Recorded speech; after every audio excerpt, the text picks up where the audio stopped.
Yamisiramo, Ye May, Ye Janamoso, Nanamo May Impunto Janamoso, Ye Jedampo, Yamisiramo, now Mamma did the Hina, we are for Namon Fanya Monima, there might be my mamma, Dianiabo, and we're for Mamma, what in a ball, we are for Mamma. Mama boya, mama boni yo.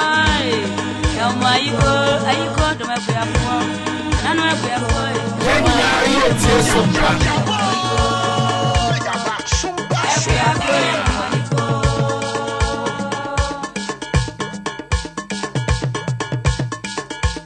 Kuya fo ya damase oi. Kuya fo ya damase. Gane kuya fo. Nananom akuafo ya damase. Yama yatiefo nyina adwo enenso ye memenda so no nko a nyame ahyira so ede ama yakuafo enenso yasan atena se bio ewo akuafo ahyia dwumadie eso wei ene dwumadie a memenda wei ne memenda bia ye de kasafa eye kuayo eho ye di nkomo isaya dwen na yama okwan ama odo de aba beka ho enenso yatena se ye botaye ye ba kope ebenya nimdeɛ ahodo a ebema kuayo atume akoso na kuaye atumpɔn ɛwɔ yɛ mpɔtamu ha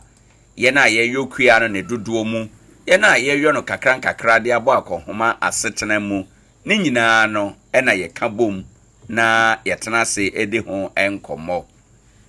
na enenso onyame adom yewura kwabena ankama Augustine watena se oba no eye Nkoranza ha agriculture dwumadie no a extension dwumadie no kwan ye befa so atumpon odi mu akotene pa ye ewo aha enom aban dwumadie nhyehyeye planting for food and job odi mu akotene pa anwumre ye no na atena se a ye ba bedi nkomo ene no ye ba beka kuayo mu nhyehyeye ene kuayo mu dwumadie bi a yato din se good agronomic practices na kire se enema pa bi ese yehunu ewukuaye mu no obekyerkyere yemu ama yede abo ye bra ewukua mu na kuaye atimetumpon ye ka kuafo ho nsem de a ye nyina ye gitwi esanse obia dwumadi a odie no odan kuani okwa adwuma seden a obafi abepa bibia kan wano ni nyina efire kuafo wono modemmo osore anopa tututu ka hyen ete hasuo eko ahaban mu se ebeya Ghana man benya bibia die nti anwumre esefata se yedi akuafo ho nkomo ubesua de baako ubesua de mienu ede apagya wukuaye ene nti anwumre nso kan ye ho na yentu anamon midin ede Owoahene Acheampong maka ne saa mawie no babia yadrei mema yewura kwabena Augustine akwaba na afi asase edi nkomo yewura Augustine yema wadwo anwumre yaja na anwumre nso wapo mutesen nyankopon adom ene mumpai wonte ye ho yaba yeda ase bebre se anwumre nso apomden ewo ho wadaroma ene ye hwe good agronomic practices ye bakua yemu a sabrofo kasa makan ne nchiremu enesen eyeden ya yo opani kase me da se bebre ansana no mamemfa akwanya we so na menchia na membo agriculture for omo Nkoranza mansimu ha membo mo tidom kakra right dedi kan no mamemfa nchia kese pa nkoma director of agric otukwan de ye staff no ba ko ne maame efrim ewo so manya ho ba bi to mo koy afi no mo nam kwan so omo ba right mamemfa nchia kese ma no Mrs. Apia Gifty Frema and agriculture for extension officers from Nkoranza ha nyina na menchia honorable radio so na membo na chidom opani me da se bebre question ya wo bisa mpanifo se brofo edu brofo na yesi yemfa embra ye twi kasema na se ye nananum die mu a good agronomic practices na ye kan ene nchire mu nyina ne se on say good dear papa aha ena agronomic on say agro ene dikan ansa na nomic na be so nti ni nyina kire say agric na ye no anase yemfudu na ye no said ye be ye eniema papa ewum nti afuo na ye do no kwan a ye be fa so a ye be siesi afuo no ama afuo no aye papa right enti practices as a practices stress ade a abrena bi nyina wo ye de wo de won sa ye aha nti niema efiri time a ya nkasa ya ye nhihye ye se ye be do afuo kopem se ye be twa ye afudie no e de afiri afuo ni so no sa practices no from that time na kopem se ye twa wie no e na ye kan say good agronomic practices nti niema eba yemfuye num anase ye afuo dwumade na yedi no niema ebam nti ehya se free abra ye de friends aduade no akwahye fom kopem se ye betwa free so yo nti infanto ho bi ne se bra ye dua aduade no kopem se ye betwa afri afuo no emu enti ne mfanto ho bi be ye den asase pra ne keka ho nyina ka ho bia na me pacho ane enti ye fa ye ka say good agronomic practices na number 1 no ye be ehya se e de free land preparation ansana ya ba sowing which is ni bia ye ka say land preparation ye pa kire say asase so asiesi e na sowing kire say ni bia ansana weed control ye bo ho ban se enwura enche no na insecticide control ana se treatment e wo ho kwan a ye be fa so a ye ma emmoa wa ense no baye no ha eno so ho nti ye practices a ewa na esan doso na mprempren ba bia ye wei on se si ya wo ba Nkoranza ha memfa ne se samre aburo ankasa ya ade a yedi hu dwuma kese wo Nkoranza ha enti nke ne se nke ye ba be kasa afa aburuyo ho kwan a ye be fa so ye be yo aburu no ye be do aburu na ma ya do ne yie na tumi asondo so de amayen ene ye hwe ba bia ya duru nso a ye wone mfinfini ye wone pempen so bia se se no kra no ye kuafo obinum bebre wo ho a omo aburu no apese ebinum so de aduru ba bia e wo se pese enti ebinum so de no aduru ba bia e wo se omugu fertilizer etwato aha nti yankasa ye hwe ba bia kuaye na duru na anam pempen so a aburu no ni stage na aduru na ho na kakra no ne pese ye di nkomonde defa ya dan no se ne be yakuafo ebetumi anya nkyerɛkyerɛ so mfaso ha ya mpese ye be koyechi de ya do awie ha nti ba bia ya duru na nti sese baby ye duru se de na wo boso yi ebi aburo no apensem ebi de ba be pensem ebi nso begu fertilizer etwato ene ne keka ho nyina nti yemfa mfiri honom practices ben na wo ha ese yakuafo hu no yo de edikan no ye hwe won a what ya pese ne dia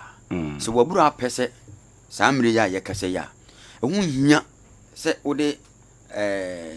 ye kan se fertilizer edi begu so asase mu ahoden nro no nyina no se aburo enya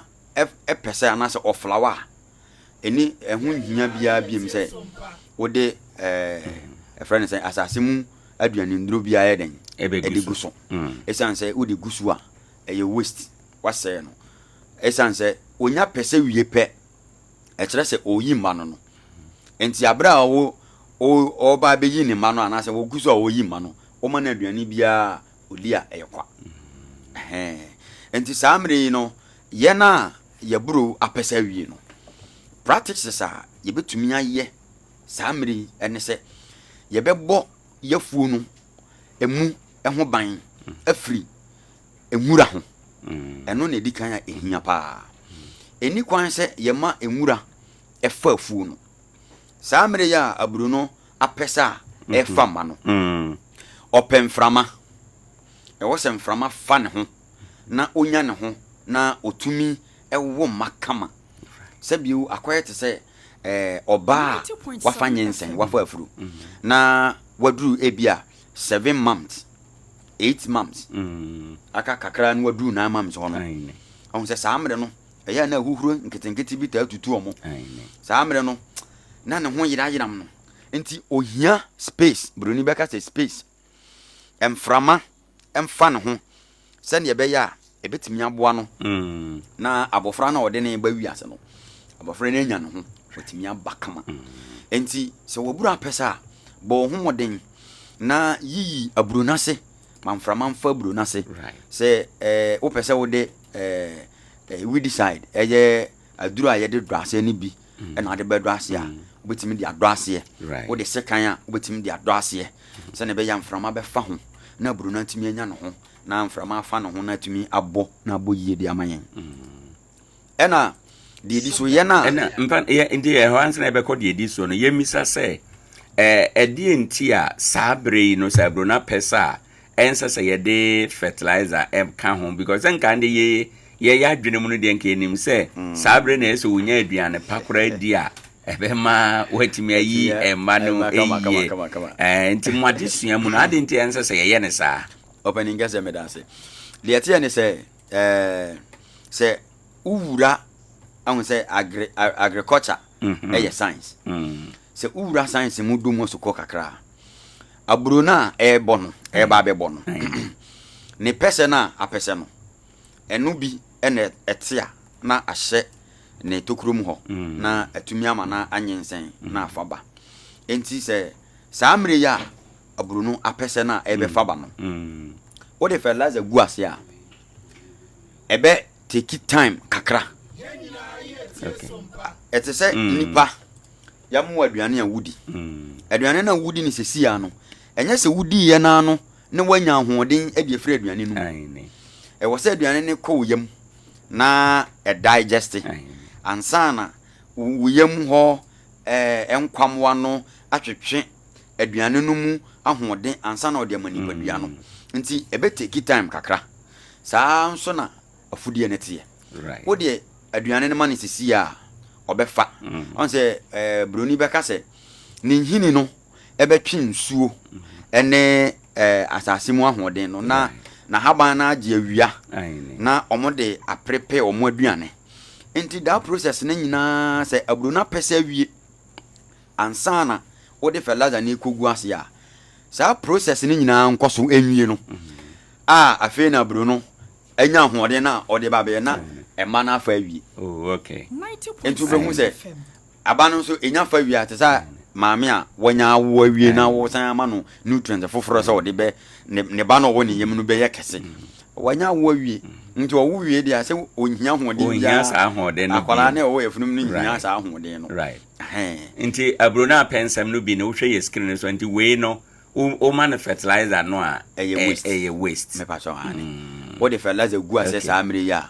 wa waste no na we nso ene wo ye screen so the wo screen so se ahun se o hwe ne nkom mu ho na ahun se oho no aye se kese kakra that means say abronu watima no enti watima hye ho right enti akase obetwi ne ti no ahun se abronu opese right enti ochima se ya wo ye se wo ensuo kakra e wo asase ne so quickly no wo betimi akogu urea anasa ammonia sa mere kura no nka obegu a enka gu ammonia mum mengu urea esan se ammonia no ya na enane ntem esen urea no enti se aburo no chima se ya na se uhu ne ntem a ene ntempa mu no na ode ammonia ni bia eden akogu ase na atimi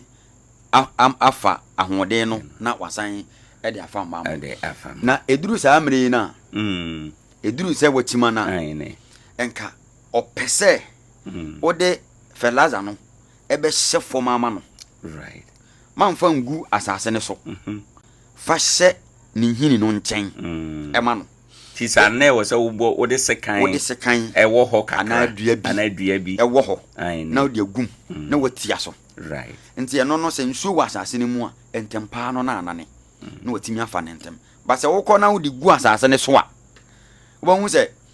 ebe nane a ebe take some time ana some days ebia be 2 days na nane ye but aburo chima say ya uja na 2 days no be kono na pese enti se 2 days na na ne na epesa na chese wo ya to petetu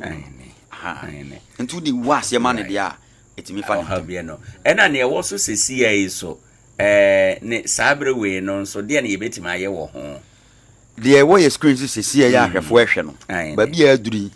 metimi aka sa aburo we wanya bia be se 1 month 1 week eko ni 2 weeks emu ho na sa aburo we wanya enti no urea no yegu no ejina aburo type awadua se wo de ya hybrid type bia wo fertilizer na urea ye de ma no me pa cho enye urea de ma no nanso eda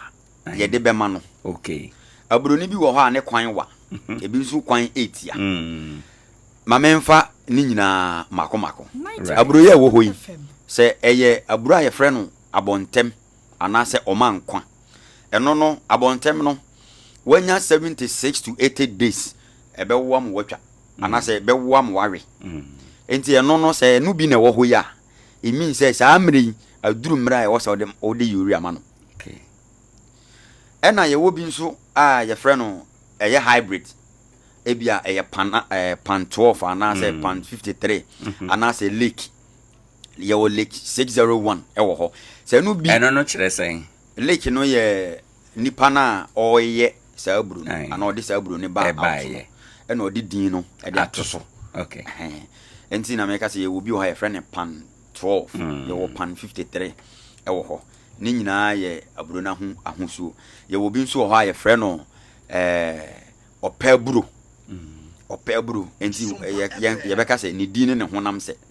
opaburo enti pesi kura ubenya biafri ubenya kakra free right se no bi ene wo ho ya eno no de ne kwan wa eno be take be se 120 days ansa na watumi anyam watwa ana se anyam wawe bi enti eno no se no bi ni a ene emeka se aka be 1 week ana 2 weeks emeka we ho ansa na wo de urea no e de aguase enti na emeka se aburo bia wo time a e wo se wo de fertilizer ne guase na aburo bia nso pe anase aduade bia pese enka ni hini no emfiri mra no na aduane wo ho a odi enti me ka se emre bi e ba ha na me ka se anka ye dua aburo no na ye dua fertilizer no enti odi aburo ese nifa na odi fertilizer na hye benkum enti aburo ni fifi ya pe na aduane no wo ho na nka odi no wonya ne wo de mane saa aburo ni timi dwane ntem kuani beka sa aburo ni to America aburo ni timi je ntem ebia be se 2 weeks time no be kono na ba bia aburo na duru no wo hu a wanhwa beka se ya 1 month aburo nso na bia ya 2 weeks ana 3 weeks enti ya no saa no ya aburo ye wo hoyi se wo de nya mpese na etese de wo hoyi a na se e ya abontem ana ya omankwa ene de ba bia aduri ene bo ho moden se wo bepe urea ana se ammonia ni bi e de akwa kogu ase se na be ye betumi aboa no na aburo na tumi abo ne duduom ana se ne kesiem e de amaw right na wo ka se eye ye hwe na afanu miensa ne ane de apensem okay enti ye hu ne apensem no ho asem awie ne de we na wo pese o ka ho asem biem sese ye hwe de ne de afi na wo kwan so a e ba be pese no asase no de na ne de apese no ye se wo de apese wi a dom do afunum yim na emframanya den emframanfom Akuafo e wo Nkoranza ha se odo e wo kwaya no anase odo e wo kwan chen a odo afunum ne wagya kwan no ho wo ho ompese obedo atra na afunu na enkamframa fa ho nanso no yesere se enye even though say wafu no e na wo bo ho ban de nanso odo afunu mu a anya hwe no be yese 4 to 5 or 6 meters after your plantation no e wo se utime do wafu no hu nyina kukuruwa edisia se de be ya aboa bia krampo no ntimi mfiri kwaye num anamfofo num emewura wafu num na onkose wo niama aboa bia nya twe ne ti wo ho no hu se e ho na ye pefe na osuro onim se ebia bibi wo ho obese nya dwana akọ nti wo de a person na wi na yesi ye den dom yase nyina kama mframa mfa buru ne ho na buru no ntimi nya ne ho na ontimi mbɔ ma wo de egusu a oba be pesa de di kan no bɔ modern sɛ obɛdɔ afu na se ɛne de di kan dɔfu na se nyina kama sɛ ye aduro na de bɛdɔ ase a fine sekan a fine aso na de bɛdɔ a fine dɔ ase nyina kama wadɔ ase awie no na afei wo de saa urea no anasa ammonia no wo de agu wafu na se na sɛ de me ka ne daa no anka ni papa mu de fa hye fom ema aburu no ahu sɛ season ya ye wumi ensu eto a ommɔ nka ye wani baba ho so no woti hyew dan mu ana woti office a wobɛte sɛ ade bi ye dede won chance ne so wobɛtwe uti wa bonten na ye ensu na eto eba ne saa ebia nne wo de urea no akogu fertilizer na se wakoto apete afuo no ase odan wachi eba afia ensu kese bi ato ele na asi ebe wo horo ni nyina de akọ na akọ se adwuma na wo ye no emfa so bi amaso ye buro na ye do no ye fertilizer na ye gu no enka ye pese aduade no ye buro no wanya kra enya ni be se 80 to 90% de wo so nya sa ahode ni free fertilizer no nanso hwehwemu amaya ehunu se ye gu fertilizer na aburo na nya ahoden paa no eye be se 40 akosoro pa 55%. Ntu be hu se wanua aburo papa untwa ne yese wunya obi beka se migu fertilizer ena mi yese nso afi mantwa mi wandeka minya 2 bas wandeka minya 3 bas enye wandeka no ne dodo na ode amon adentia esanse kwan a ofa so a wo ye afu no ena ama no ayeden abanesa da bia ye kase sabio agrek anase kuyayo wo hoyi eye business enti se wo ye obi a odo ho ekowura kuyamu a hunu se odo ho kwa akowura business mu eye business na wo koye enti sika wura mu a ewo se sika pie ba sabio mi hu obi a okita let's say yanka se 100 cedis eye 1 million na opeso de 1 million no eye business na business na ode kwa akoye no osese ka ni nyina kwa akosi 1 million na opese ode sa 1 million ni nyina ko wuram na onya ebia 1 peso bi nto ho in case se ahokyere bi ba ode asolve ahokyere no eba ne sa se ode wo sika ni nyina ko wura 2 acres na wado awie no akasa obegu fertilizer ehun abeya asem sika be na ade koto